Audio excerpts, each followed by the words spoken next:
I entered my career fairly early, first year of college. So you came in as an intern, and from there you got hired. Yeah, so I interned for a while. It wasn't like I was an intern, a few months. I interned for a while. When my internship was over, I just stayed. Like I literally was like, I'm just gonna show up the next day, and if don't nobody say nothing, I'm gonna show up the day after. So your internship is a few months. My Right. internship was over, and I just kept coming, and nobody was like, "Hey, your internship up." They were like, "We got work, so yeah, jump in there, load commercials, voice this commercial." You know what I'm saying? So Right. Right. learn production. Yeah, like we'll teach you, and so that's what I did. Well, let me ask you this then. I want to talk about the grind part of that.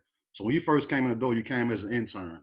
So did you go right on air, or did you have to come in and play these little nitpicking roles, and then when the door opened to get on air, you took over from there, and then you kind of never looked back? Kind of give us that role of coming in as an intern until you got to what we know you as on Power 94. Well, you Paint your picture. absolutely don't get to jump in and be on the radio.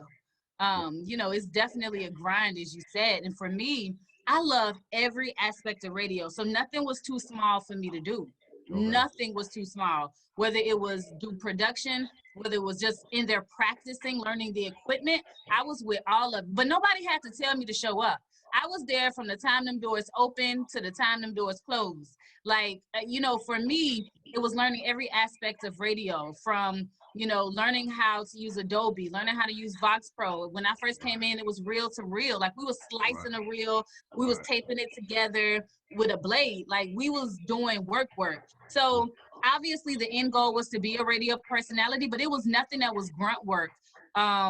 That I didn't appreciate. When I first came in, we were actually using CDs. Yeah. So Yeah. making sure that the new music was where it needed to be, making sure that, everything that I knew how to work the board, that I knew how the hotkeys worked on the screen. All of that was important to me. There was nothing that Jay Holloway, that Magic, Eric, Donna, Keith Landecker, EJ, Tula, it was nothing that they could ask me that felt too small. If they was like, hey, we're doing a live broadcast, we need you to set up a table, we need you to get this chair out the truck, I was with it because I knew the end result and I knew my talent. I knew I believed in myself and I absolutely knew that I wanted to get paid for talking. And that was the end result for me. So it was nothing that they could ask me to do.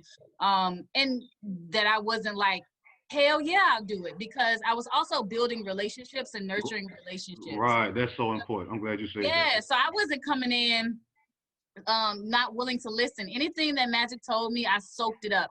Anything that Donna L told me, I soaked it up. Cole Brown, Andrea Perry, anything, any gem or information that they were willing to share with me, I was there to receive it.